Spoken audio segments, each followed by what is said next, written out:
My dear student, हमारा जो chapter चल रहा था दैट इज़ अबाउट जनसंख्या वृद्धि, समस्या और समाधान। जनसंख्या से संबंधित कुछ मुख्य एस्पेक्ट के बारे में हमने आपको अपने पिछले वीडियो में एक्सप्लेन कर दिया था। इस समय जनसंख्या वृद्धि से संबंधित कुछ विशेष तथ्यों को आपके सामने मैं प्रस्तुत करने जा रही हूँ। स्वतंत्रता दिवस के अवसर पर प्रधानमंत्री ने भारत में तेजी से बढ़ती रही जनसंख्या पर चिंता व्यक्त की तथा इसको नियंत्रित करने की बात कही है। इससे कुछ समय पूर्व ही बजट सत्र में एक नामांकित संसद सदस्य द्वारा जनसंख्या को नियंत्रित करने हेतु जनसंख्या नियंत्रक विधेयक 2019 राज्यसभा में प्रस्तुत किया। निजी विधेयक होने के कारण ये संसद में पारित तो नहीं हो सका, किंतु प्रधानमंत्री के संबोधन के पश्चात इस मुद्दे पर दोबारा चर्चा की जाने लगी। इस विधेयक में 2 बच्चों के जन्म का प्रावधान किया गया है। 2 से अधिक बच्चों वाले जनप्रतिनिधि को अयोग्य निर्धारित किया जाएगा। साथ ही सरकारी कर्मचारी को भी 2 से अधिक बच्चे पैदा करने पर शपथ पत्र देना होगा। हालांकि ऐसे कर्मचारी जिनके पहले से ही 2 बच्चे हैं उनको इस प्रावधान से छूट दी गई। इसके अतिरिक्त नागरिकों को 2 बच्चों की नीति को अपनाने हेतु प्रोत्साहित करने के लिए विभिन्न नियमों की भी बात इस विधेयक में करी गई। देखिए, सरकार भी इस विषय पर किस प्रकार से जनसंख्या नियंत्रण करने के संबंध में विधेयक के माध्यम से या विभिन्न नियमों के माध्यम से जनसंख्या वृद्धि पर रोक लगाने के लिए निरंतर प्रयासरत है। किसी भी देश में जब जनसंख्या विस्फोटक स्थिति में पहुंच जाती है, जिसको कहते हैं पॉपुलेशन एक्सप्लोजन, तो संसाधनों के साथ उसकी गैर अनुमानित वृद्धि होने लगती है। मतलब हमारे जो संसाधन हैं वो उस अनुपात में नहीं बढ़ पाते जिस अनुपात में हमारी जनसंख्या बढ़ रही है। संसाधन एक बहुत महत्वपूर्ण घटक है हमारी अर्थव्यवस्था के विकास के लिए। भारत में विकास की गति की अपेक्षा जनसंख्या वृद्धि दर अधिक है। संसाधनों के साथ क्षेत्रीय असंतुलन भी तेजी से बढ़ रहा है। दक्षिण भारत कुल प्रजनन क्षमता दर यानी प्रजनन अवस्था में एक महिला कितने बच्चे को जन्म दे सकती है में ये दर करीब 2.1 है, जिसे स्थिरता दर माना जाता है।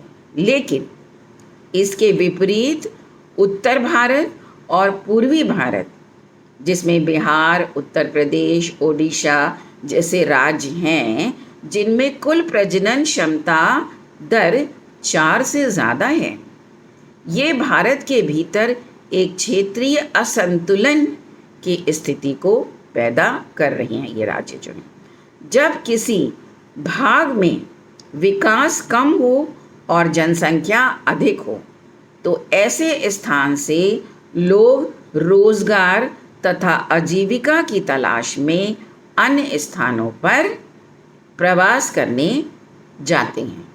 किंतु संसाधनों की सीमितता तथा जनसंख्या की अधिकता तनाव तो उत्पन्न करती ही है।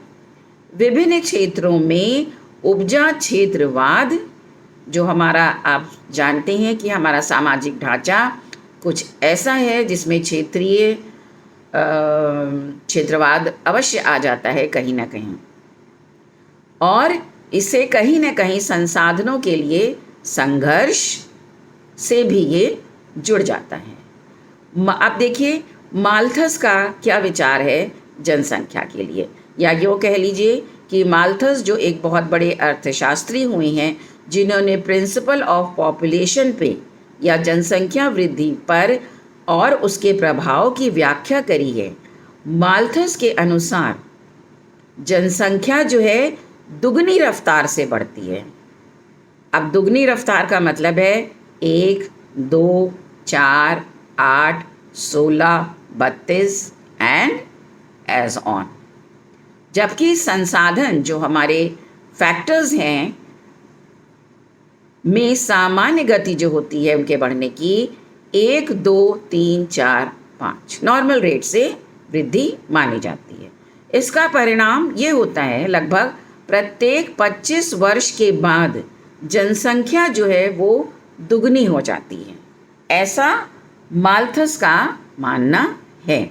हालांकि माल्थस के विचारों से शब्दशः सहमत नहीं हुआ जा सकता, किंतु ये सत्य है कि जनसंख्या की वृद्धि दर संसाधनों की वृद्धि दर से अधिक होती है।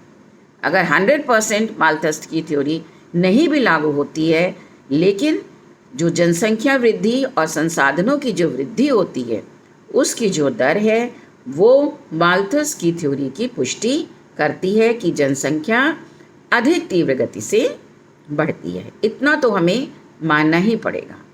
भूमिकर सिद्धांत के जन्मदाता डेविड रिकार्डो हैं, भूमि सिद्धांत के जन्मदाता डेविड रिकार्डो तथा जनसंख्या और संसाधनों के समन्वय पर थॉमस सेल्डर, हर्बर्ट स्पेंसर ने भी जनसंख्या वृद्धि पर गंभीर विचार व्यक्त किए हैं। अब आगे देखिए, जो हमारे यहाँ अर्थव्यवस्था में एक सर्वेक्षण हुआ था 2018 और 19 में, उसका क्या दृष्टिकोण है जनसंख्या के प्रति। आर्थिक सर्वेक्षण 2018-19 में ये कहा गया कि भारत में पिछले कुछ दशकों में जनसंख्या वृद्धि की गति धीमी हुई है। जो हमारा rate of increase in population है वो अपेक्षाकृत पिछले दशकों की अपेक्षा कुछ कम रही है। वर्ष 1971 और 81 के मध्य वार्षिक वृद्धि दर जहां 2.5 थी, वो वर्ष 2011 और 16 में घटकर 1.3% पर आ गई। आर्थिक सर्वेक्षण में जनसांख्यिकी के ट्रेंड की चर्चा करते हुए ये कहा गया है कि बिहार, उत्तर प्रदेश, राजस्थान तथा हरियाणा जैसे राज्य जहां ऐतिहासिक रूप से जनसंख्या वृद्धि दर अधिक रही है, में भी जनसंख्या वृद्धि दर में गिरावट चाहिए। ये हमारे आंकड़े बताते हैं। दक्षिण भारत के राज्यों तथा पश्चिम बंगाल, पंजाब, महाराष्ट्र, ओडिशा, असम तथा हिमाचल प्रदेश में वार्षिक वृद्धि दर 1% से भी कम है। सर्वेक्षण के अनुसार आने वाले 2 दशकों में भारत में जनसंख्या वृद्धि दर में तीव्र गिरावट आई है। ये तो हमारे अर्थशास्त्रियों ने या हमारे सांख्यिकी विभाग ने इस बात की पुष्टि करी है कि हमारी जनसंख्या में जो वृद्धि दर आई है वो अपेक्षाकृत पिछले दशकों की अपेक्षाकृत कम हुई है। इसमें हम ये सारांश रूप में ये भी कह सकते हैं क्योंकि अब हमारे समाज में शिक्षा का विस्तार हो रहा है, लोगों में जागरूकता हो रही है और शहरों के साथ ही साथ गांव का भी विकास हो रहा है। तो इन सब के कारण जो आर्थिक सर्वेक्षण बताते हैं, न सिर्फ जनसंख्या नियंत्रण को लेकर आशावादी रवैया हम रख रहे हैं, बल्कि भारत में नीति निर्माण का फोकस भविष्य में बढ़ने वाले वृद्धों की संख्या की ओर करने का झुकाव देता है, क्योंकि डेथ रेट भी कम हुई है। सांख्यिकी लाभांश या सांख्यिकी अभिशाप, जो जनसांख्यिकी है, ये लाभांश मतलब हमारे लिए फ़ायदेमंद है या ये जो डेटा है ये हमारे लिए अभिशाप है। किसी देश में युवा तथा कार्यशील जनसंख्या की अधिकता तथा उससे होने वाली आर्थिक लाभ को जनसांख्यिकी लाभांश के रूप में देखा जाता है। भारत में मौजूदा समय में विश्व में सर्वाधिक जनसंख्या युवाओं की है, जो यंग जनरेशन है। यदि इस आबादी का उपयोग भारत की अर्थव्यवस्था को गति देने के लिए किया जाए तो ये भारत को जनसांख्यिकी लाभांश प्रदान करेगा, अवश्य ही लाभांश प्रदान करेगा। किंतु यदि शिक्षा गुणवत्ता परक न हो, रोजगार के अवसर सीमित हों, स्वास्थ्य एवं आर्थिक सुरक्षा के साधन उपलब्ध न हो, तो बड़ी कार्यशील आबादी एक अभिशाप रूप धारण कर सकती है। अतः विभिन्न देश अपने संसाधनों के अनुपात में ही जनसंख्या वृद्धि पर बल देते हैं। अगर हमारे पास संसाधन नहीं है तो जनसंख्या वृद्धि जो है हमारे विकास के लिए अभिशाप हो जाएगी। भारत में वर्तमान स्थिति में युवा एवं कार्यशील जनसंख्या अत्यधिक है। वर्किंग फोर्स जो है वो हमारा बहुत ज़्यादा है, किंतु उनके लिए रोज़गार के सीमित अवसर ही उपलब्ध हैं। वर्किंग फोर्स तो बहुत है, लेकिन एम्प्लॉयमेंट अपॉर्चुनिटी हमारे देश में इतनी नहीं है। ऐसे में यदि जनसंख्या वृद्धि को नियंत्रित नहीं किया जाएगा तो स्थिति भयावह हो सकती है। भयावह मीन्स इसी को कहा जाता है पॉपुलेशन एक्सप्लोजन या जनसंख्या विस्फोट। इसी संदर्भ में हाल ही में भारतीय प्रधानमंत्री ने जनसंख्या नियंत्रण की बात कही। 2025 में सन 25 जो अभी इस समय 2020 चल रहा है, तो 2025 तक चीन से आगे निकल जाएगा भारत, ऐसा हमारे डेटा या हमारे अर्थशास्त्रियों ने अपना मत व्यक्त किया है। पिछले वर्ष संयुक्त राष्ट्र के आर्थिक और सामाजिक मामले विभाग के जनसंख्या प्रकोष्ठ department of economic and social affairs population division ने the world population prospect the 2017 report जारी की।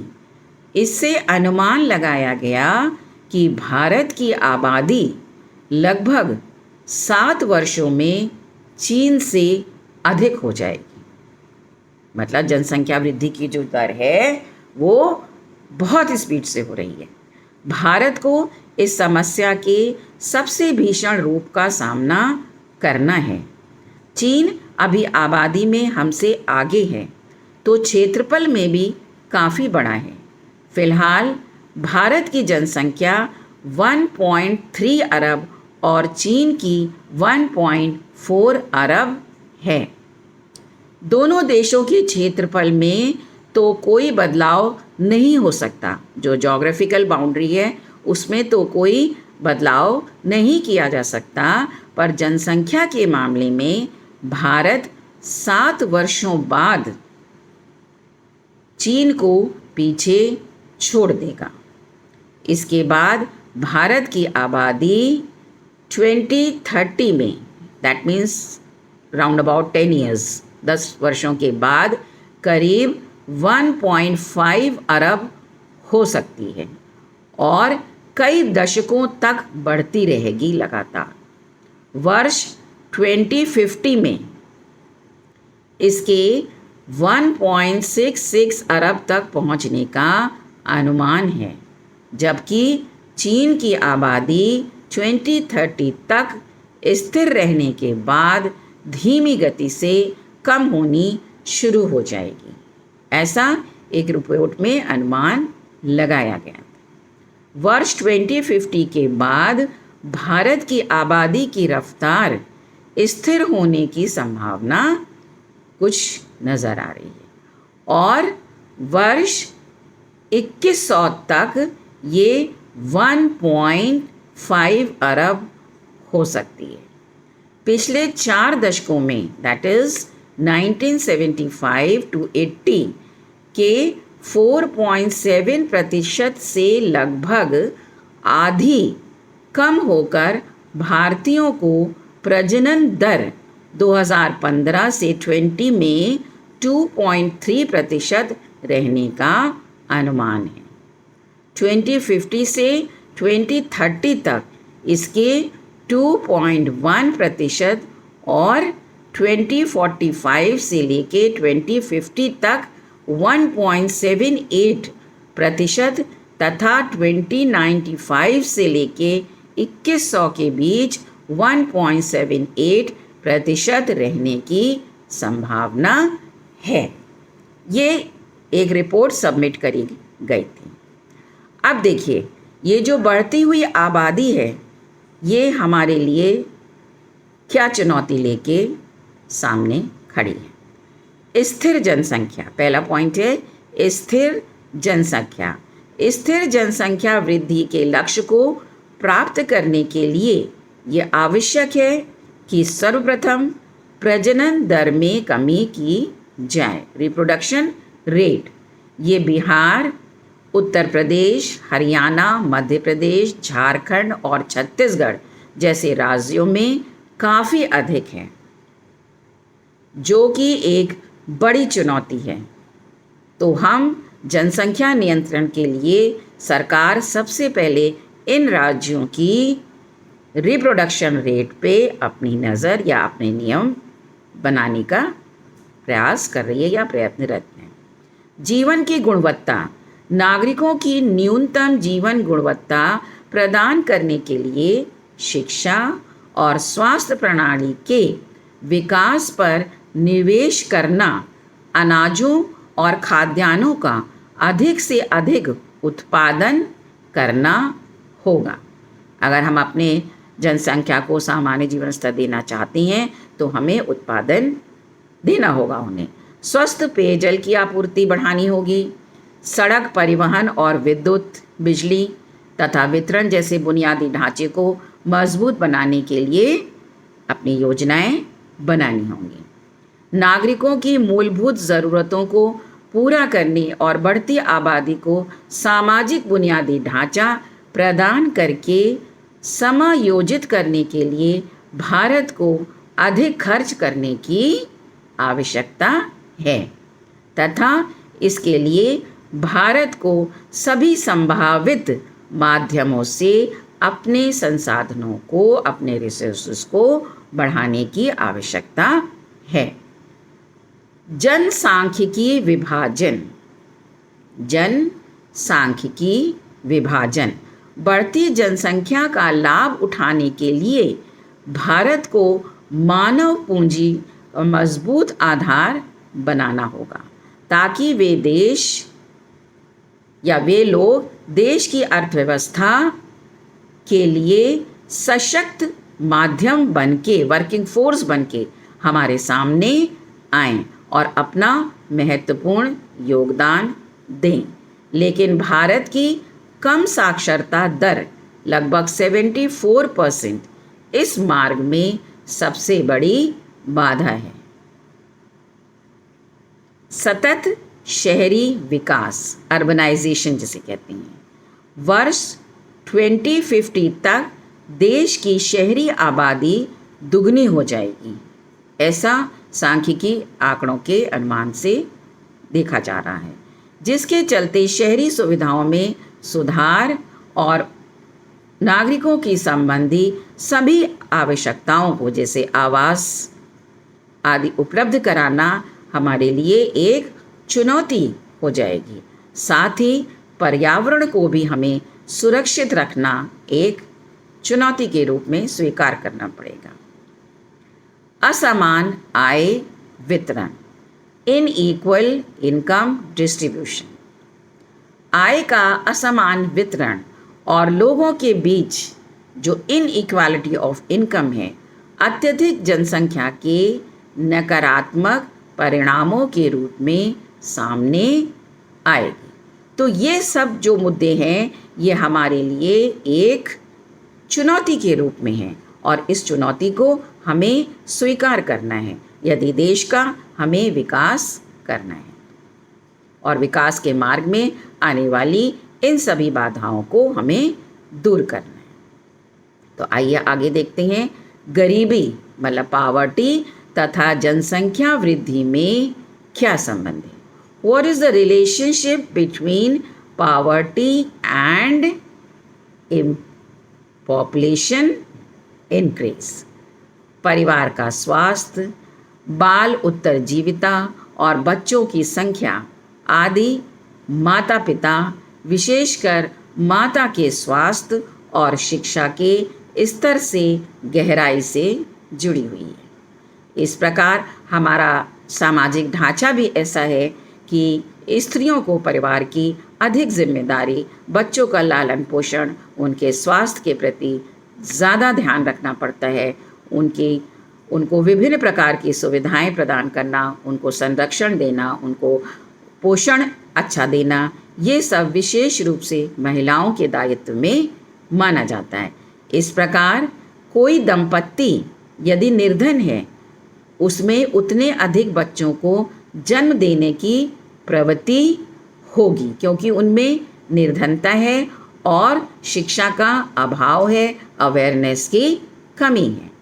इस प्रवृत्ति का संबंध लोगों को उपलब्ध अवसरों, विकल्पों और सेवाओं से है। गरीब लोगों में अधिक बच्चों को जन्म देने की प्रवृत्ति इसलिए भी होती है क्योंकि इस वर्ग में बाल उत्तरजीविता निम्न है। पुत्र प्राप्ति की इच्छा हमेशा से उच्च बनी रहती है। बच्चे आर्थिक गतिविधियों में सहयोग देते हैं। जहाँ ये बच्चे थोड़ी सी उम्र पे आते हैं, लोग उन्हें छोटे छोटे कामों में लगाकर ये समझते हैं ये आर्थिक रूप से परिवार में हमारा सहयोग कर रहे हैं और इस प्रकार परिवार की आर्थिक और भावनात्मक आवश्यकताओं की पूर्ति करते हैं। लोग बच्चों को अपना आर्थिक आधार मानते हैं। जो गरीब तबके के लोग होते हैं वो बच्चों को अपना आर्थिक आधार के रूप में, अपने बल के रूप में, अपने बुढ़ापे के सहारे के रूप में, कुछ भी कह लीजिए, हमारा सामाजिक परिवेश इन सब की तरफ हमें इशारा अवश्य करता है। राष्ट्रीय परिवार स्वास्थ्य सर्वेक्षण 4 जो हुआ था 2015 से लेके फिर 16 के अनुसार न्यूनतम वेल्थ क्विंटल की महिलाओं के उच्चतम वेल्थ क्विंटल की महिलाओं की अपेक्षा औसतन 1.6 गुना अधिक बच्चे पाए जाते हैं।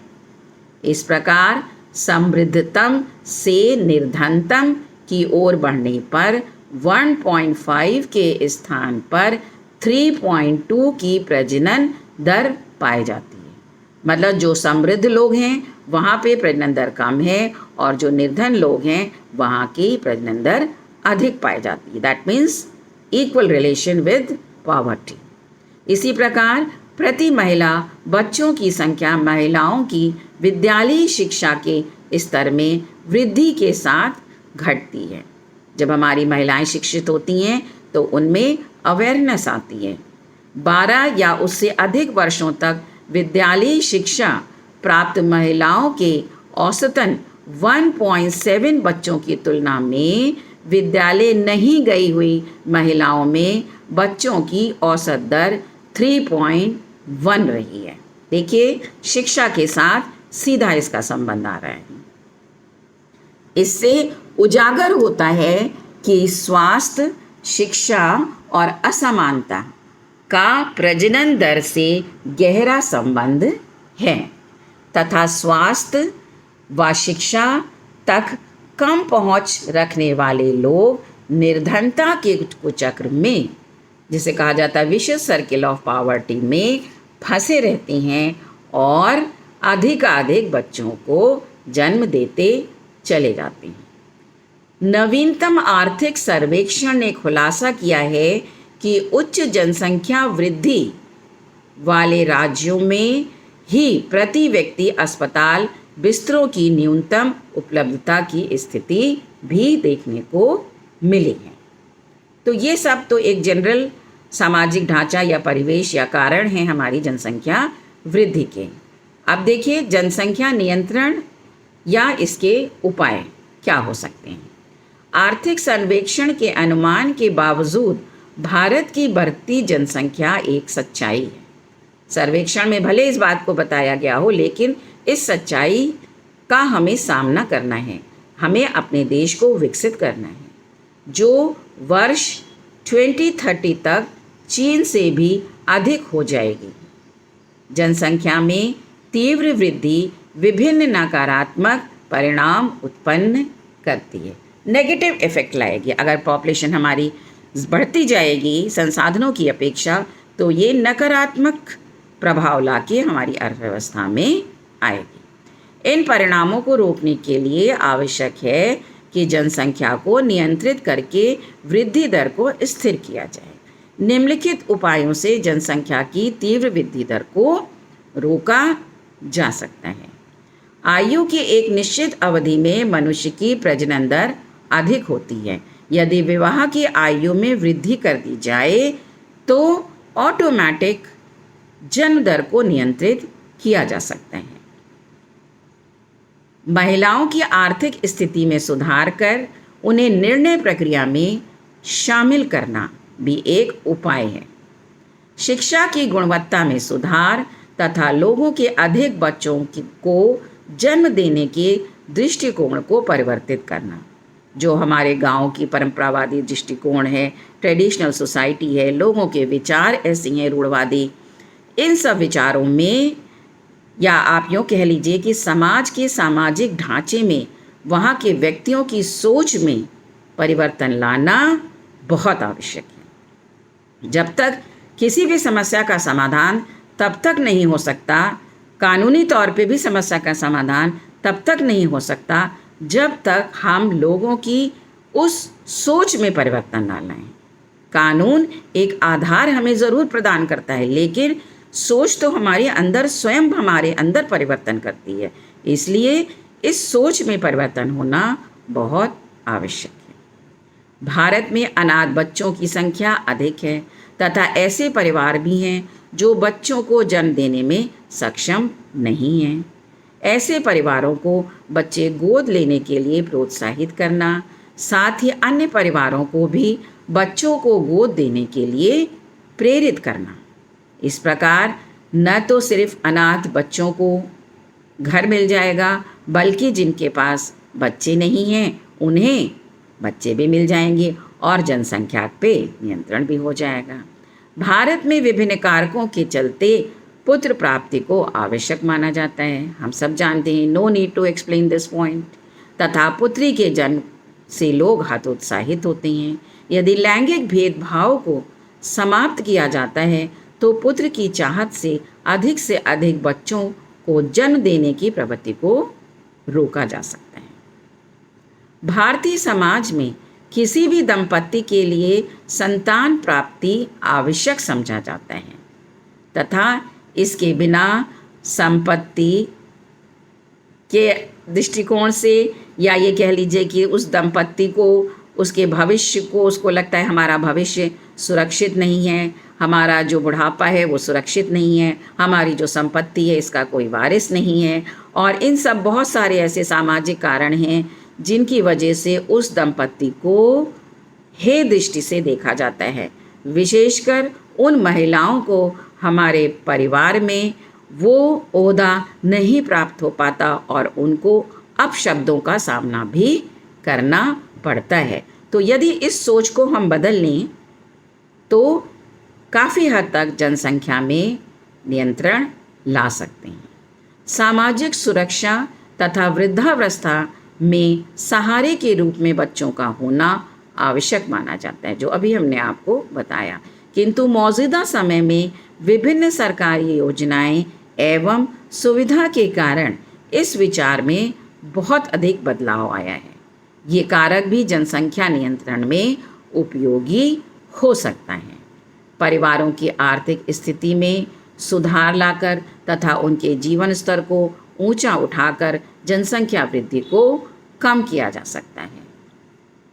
प्रायः ऐसा देखा गया है कि उच्च जीवन स्तर वाले लोग छोटे परिवार को प्राथमिकता देते हैं। भारत में शहरीकरण जनसंख्या वृद्धि के साथ व्युत्क्रमानुपातिक रूप से संबंधित माना जाता है। यदि शहरीकरण को बढ़ावा दिया जाता है तो निश्चित रूप से जनसंख्या नियंत्रण उपयोगी साबित होगा। भारत में जनसंख्या वृद्धि दर ग्रामीण क्षेत्रों में अधिक है, क्योंकि हम अभी पहले भी आपको ये बात बता चुकी हैं कि गांव में ट्रेडिशनल सोसाइटी है, परंपरावादी लोग रहते हैं, शिक्षा का अभाव है। इसका मुख्य कारण और जिसकी वजह से वहाँ परिवार नियोजन के बारे में लोगों में जागरूकता का अभाव है। यदि नियोजन द्वारा बच्चों को जन्म दिया जाए तो ये जनसंख्या नियंत्रण के लिए बहुत कारगर साबित हो सकता है।